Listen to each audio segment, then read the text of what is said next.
Who's your favorite online baby on the internet? Hari ini kita akan ngobrolin tentang the cute baby or kids who have a lot of contents and gain mass exposure and love. Nah, beberapa tahun belakangan ini kayaknya konten anak-anak lucu ini lagi naik daun. Gue pun jujur termasuk salah satu yang tadinya nggak mau lihat, tapi jadi lihat karena muncul terus di explore ataupun timeline sosmed gue. Dan nggak bisa bohong kalau somehow the content is so entertaining because they're all so cute. But unfortunately, karena mereka gaining mass exposure, somehow ada kayak keharusan untuk mereka atau anak-anak kecil ini melakukan apa yang dirasa entertaining and engaging untuk dilihat publik. Disinilah akhirnya fenomena konten lucu anak-anak di sosmed ini jadi banyak pro dan cons-nya. Di satu sisi, aktif di media sosial ini bakal bikin anak belajar lebih kreatif, mengenal dunia digital lebih cepat, dan mungkin akan membuka peluang karir yang lebih besar. Nah, tapi di sisi yang lain, kayak yang gue bilang tadi, karena jadinya seolah ada tuntutan, anak akhirnya dieksploitasi untuk bisa terus mendulang viewers dan engagement. Not to mention, mereka juga kadang harus nerima bully online yang walaupun rasanya, sekarang mungkin mereka belum ngerti-ngerti banget ya, tapi pas sudah gede dan mereka baca, can you imagine the mental break? Cause what's on internet stay on internet forever. Well, pertama kita coba ya untuk ngomongin peluang untuk kids on internet atau yang sering disebut dengan kids influencer ini. Which based on standard.co.uk, mereka mengartikan kidfluencer ini sebagai anak-anak under 16 yang ingin jadi influencer. Standar influencernya sih tidak pasti disebutkan, cuman yang pastinya massive views and thousand or even millions followers. An important note, since mereka ini masih kecil, otomatis sosmed atas nama mereka itu most likely akan dikelola oleh orang tua mereka. Gue yakin pasti ada alasan kenapa orang tua anak itu akhirnya upload foto atau video anaknya ke internet.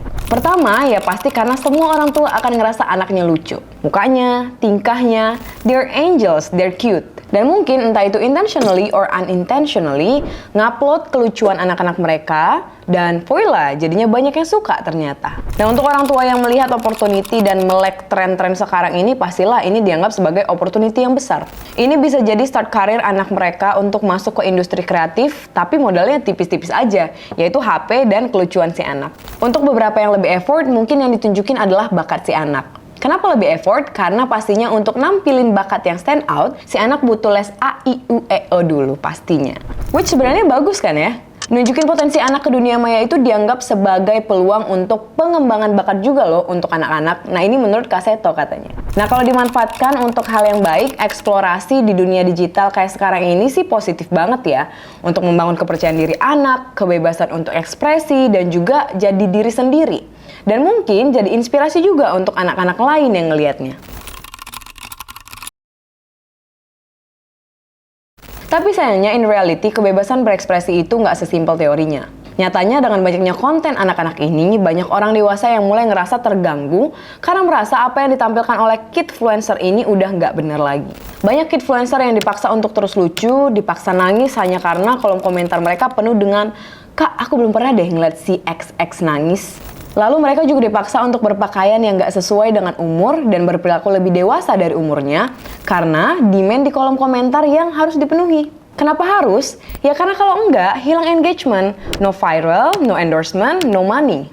While the parents might be the one who fully responsible for what happened to their kids, but us who watch them and demand, realize it or not, also contributing to the darker side of kidfluencer. What's the darker side?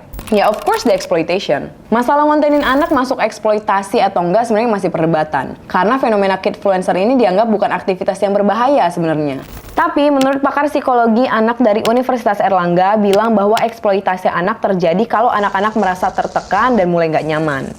Hak-hak dari anak-anak yang seharusnya dimiliki itu udah hilang, contohnya pendidikan dan juga waktu bermain. Selain itu, ngontenin keseharian anak secara terus-menerus bikin kaburnya perlindungan privacy.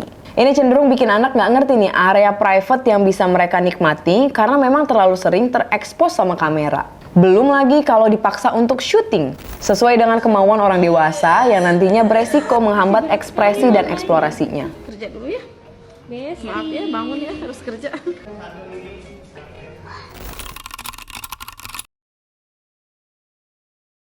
Di dunia yang serba digital ini, belum lagi fenomena-fenomena yang nggak terkontrol ya yang ada di dalamnya, emang sedikit banyak nge-shape mindset kita untuk menggunakan sosial media. Rasanya kayaknya enak ya ngelihat apa yang ditampilin di layar, collab sama brand, event attendees, pakai baju lucu, vacation setiap bulan, tapi duit tetap jalan. Walaupun pastinya prosesnya panjang yang harus dilewatin dan I know that it is not easy to get in that point. But that's the lifestyle that showcased by the influencer on screen. Yang akhirnya nge-trigger orang-orang untuk, oh I wanna be influencer. And then, but if I can, maybe my kids can. Dan akhirnya orang tua ambisius akan ngelakuin berbagai cara untuk anaknya menjadi influencer.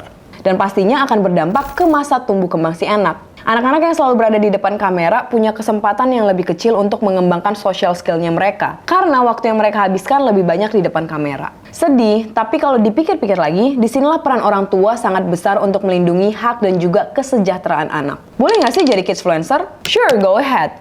Apalagi kalau emang anaknya menikmati di depan layar, ya silahkan. Tapi mungkin tetap ada batasan yang harus diaplikasikan. Ini berdasarkan apa yang psikolog anak bilang juga ya. Kayak yang pertama yang bisa dijadikan guideline mungkin bisa memastikan konten-konten kidsfluencer ini dengan membiarkan mereka berekspresi tanpa harus mengganggu hal-hal yang esensial buat mereka. Contohnya kayak pendidikan dan waktu bermainnya.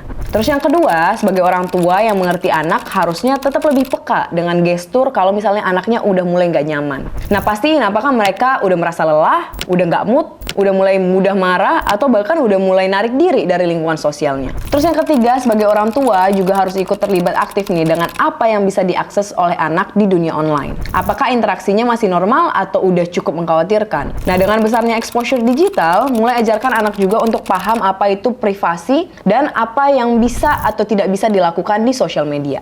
Lalu saat mendapatkan kesempatan kolaborasi misalnya, dan this kidfluencer udah bukan hal yang main-main lagi, tapi ranahnya udah jadi bisnis. Nah, pastikan untuk memeriksa kesepakatan kerja secara menyeluruh. Jangan biarkan bayaran yang mungkin memang menggiurkan dari brand merusak ketentraman dan melanggar nilai-nilai yang udah disepakati oleh moms and dads. Nah, selain orang tua, karena fenomena ini juga tampaknya udah mulai besar, negara jadinya ikut ambil andil sebenarnya di dalamnya. Contohnya kayak negara Prancis yang udah mulai punya regulasi terkait fenomena ini. Di mana undang-undang mereka mengatur bagaimana anak-anak boleh bekerja dan memperoleh penghasilan. Yaitu hanya diperbolehkan kerja 3 jam untuk anak-anak berusia 6-11 tahun dan 6 jam di umur 12-15 tahun. Itu juga dibatasi hanya untuk anak-anak yang bekerja di dunia kreatif seperti modeling ataupun entertainment. Lalu, perusahaan yang mau bekerja sama juga harus dapat izin dari pihak yang memiliki otoritas. Dan undang-undang ini menjamin loh hak anak-anak yang pengen stop atau berhenti jadi kidfluencer. Kalau mereka pengen kontennya dihapus, platform kayak YouTube harus bisa mematuhinya. Sementara itu, di Indonesia, kalau kita kutip dari hukumonline.com, disebutkan bahwa karena dasar pekerjaan yang diterima anak berasal dari kontrak perjanjian atau kerjasama, mereka nggak tunduk terhadap undang-undang ketenagakerjaan. Ini karena mereka yang berusia di bawah 21 tahun atau belum menikah, dianggap belum dewasa dan cakap untuk menyepakati perjanjian. Jadi hak ini sepenuhnya di tangan orang tua. Tapi, hukum online membuat catatan yang merujuk ke Undang-Undang Hak Asasi Manusia dan Undang-Undang Perlindungan Anak. Mereka menggarisbawahi pentingnya anak untuk punya waktu luang untuk bermain dengan teman sebayanya dan juga mengembangkan diri, serta bisa dilindungi dari eksploitasi ekonomi. So ya, kid influencer itu ibarat pisau bermata dua. Kalau benar cara mainnya, ya anak bisa kreatif dan punya peluang masa depan. Tapi kalau salah, anak ya jadi korban tekanan sosial, kehilangan masa kecil, bahkan dieksploitasi. Remember that kids will always be kids and parents takes full responsibility of the kids. Dan untuk kita nih, penikmat-penikmat konten babies dan kids online, ya coba kita pikirkan lagi ya. Lucu, menggemaskan, viral juga, bener. Tapi jangan lupa mereka masih anak-anak. Jadi sebelum kita klik tombol like atau share, yuk kita pikir 2 kali. Ini konten yang sehat atau eksploitasi yang dibungkus lucu-lucuan.